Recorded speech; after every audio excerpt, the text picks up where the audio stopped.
OnePlus 5 flagship phone, fresh for 2017. We'll do a quick side-by-side with the OnePlus 3T from last year. Not that old, still only 6 or 7 months old. I'm going to do a quick side-by-side to see if 3T owners should even consider an upgrade and what's really changed. So as you can see, side by side, there's not much difference at all, in fact, in terms of the general dimensions. The OnePlus 5 is ever so slightly shorter, but generally about the same height and width, though it is a little bit slimmer, as you can see on top there, at 7.25 millimeters. Though to be honest, there's not really much difference in it at all. You're not going to notice any difference when it's in your pocket or anything. As you can see, both have a slightly jutting camera lens as well, although again, nothing severe. It's not going to trouble you at all. Slightly refined design, as you can see, of course, obviously it's got a dual lens camera. We'll cover that in depth later, and it's now shifted across to the edge. It looks a bit neater than the centrally positioned one of the OnePlus 3T, and there's just a few little refinements here and there, such as the new curved banding, which kind of mimics the iPhone above and below, of course. It looks very, very sleek indeed. Available in midnight, black and grey. So not exactly a massive choice of colours. The OnePlus 3T is also available in gunmetal grey and gold, and of course then eventually in midnight black as well, a very limited run. And that's now no longer available, of course. You'll have to look outside of the conventional means in order to get it. You get the same sort of buttons and everything though, as you can see, power button and a SIM card slot on this side.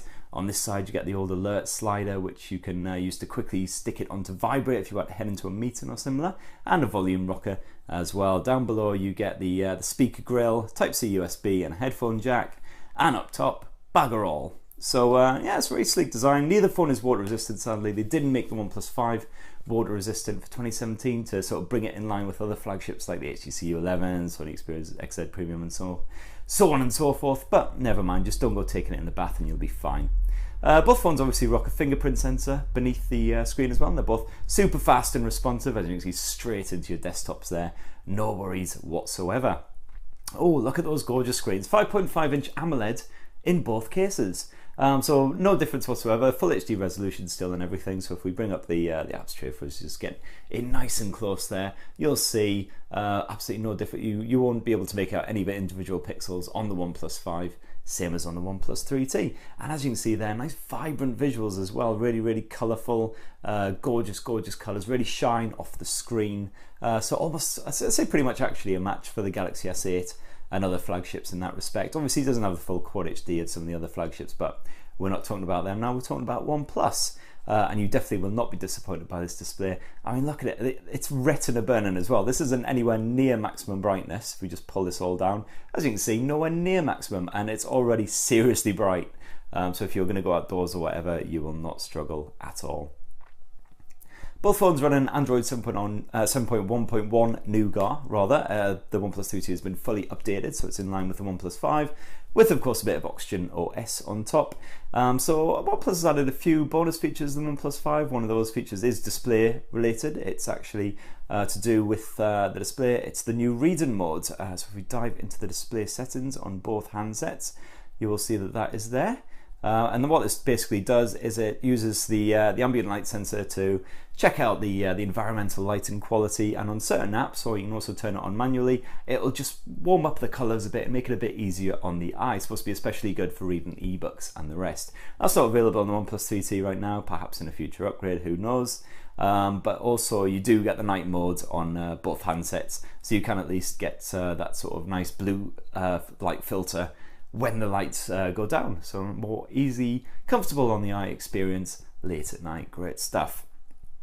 Again, Snapdragon 821 processor in the old OnePlus 3T, and that's been upgraded to the 835 in the OnePlus 5, and oh my god, it's so swift. I mean, to be fair, the OnePlus 3T is still nippy as anything, smooth as butter no matter what you're up to, thanks to 6 gigs of RAM. This midnight black version of the OnePlus 5 comes with 8 gigs, so that you can get it in 6 gigs if you go for the grey model, and either will do the job. If we jump straight into the Antutu benchmarking app, you'll see that the OnePlus 3T still holds up very well with 159,000, one of the best results we've had in recent times, whereas of course the OnePlus 5 surpasses that with 180. That's a sort of a generally average score. It's around 160-ish compared to 180-ish is what you can expect. That's of course with no other apps running and the rest of it. So as you can see, things just basically load up the instant you tap the app. You will not be hanging around in any case whatsoever. Play the latest games for a long time coming. Great stuff.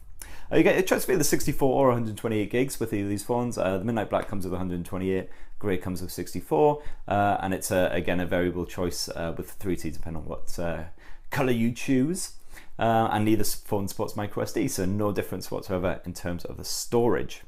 As for the battery tech, you get 3,400 milliamp packed into the OnePlus 3T rather, complete with, of course, all the usual power modes and the rest of it. And you get very, very similar stuff in the OnePlus 5. It's a 3,300 milliamps. So it's actually slimmed down the battery ever so slightly, but you once again gets the battery saver mode, and you can actually do battery optimization now, as you can see as well. So you can say, I don't want these apps sucking juice in the background, turn that stuff off, thank you very much. And hopefully we'll get strong battery life out of this bad boy. We'll be testing it in full, of course. Neither supports wireless charging, but they do have dash charge support. So OnePlus reckons you'll get about a day of use at 30 minutes at the plug with this bad boy and this bad boy. So we'll see again if that's true in our full review. Which brings us nicely onto the camera tech, which is the main difference between the 5 and the 3T. The design refinements and the Snapdragon 835 all very, very lovely indeed, but it's the camera tech that's the real money maker. And of course, as you can see, it's got that dual lens camera. You've got a 16 megapixel wide angle f1.7 aperture lens, backed up by a 20 megapixel telephoto lens. So basically what you can expect is nice sharp pictures, lots of detail, and of course strong performance in low light as well, stronger performance than the OnePlus 3T, super fast shutter speed as you can see. You've got full HDR mode in on there, and of course you've got plenty of bonus modes as well. You've got a Pro mode, manual controls, which also shoots raw images, and you can shoot up to 4K video, slow motion, time lapse, all the rest of it. The new portrait mode is also supposed to be very, very good. We've briefly tested it out on our unboxing and hands-on video, so go check that out if you want to see that in action. All it does is it keeps your subject nice and crisp while blurring the background, as you can hopefully make out there. Just keeps them nicely in focus and just makes them look that little bit sharper with that nice bokeh effect. And you also get a 16 megapixel front-facing camera with an f2.0 aperture lens. Compared to the old OnePlus 3T, of course, it's got a single lens camera, 16 megapixel again. It's got all the optical image stabilization and the IS and everything, the same as the OnePlus 5. And in fact, they've updated the software, so it's you get nice judder-free video whenever you're shooting that now. As you can see, very similar interface. You again get HDR and the rest. Dive into the video, into the camera modes, and you can see you get again time-lapse, full manual controls, again with raw image support. So that's all lovely. If you go into here, tap in the settings, that's where you turn on the raw image. So that's great if you're editing on the go, and of course, as you say, the full manual controls if you're feeling a bit more confident and all the rest of it. And again, you can shoot up to 4K resolution video, but you don't, of course, have the portrait mode.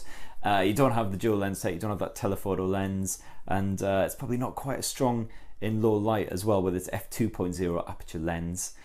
So again, we'll be fully testing them out and test them side by side to see if there's much of a difference, but we're expecting OnePlus 5 to certainly be a step beyond when it comes to the camera tech. And you once again get a 16 megapixel front facing to f2.0 aperture lens on the 3T.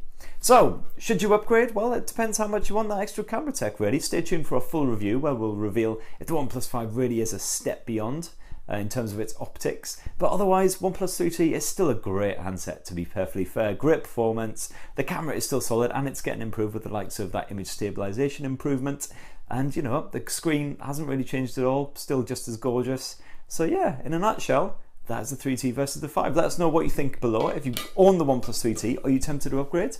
Let us know, and thanks for watching. Love you all.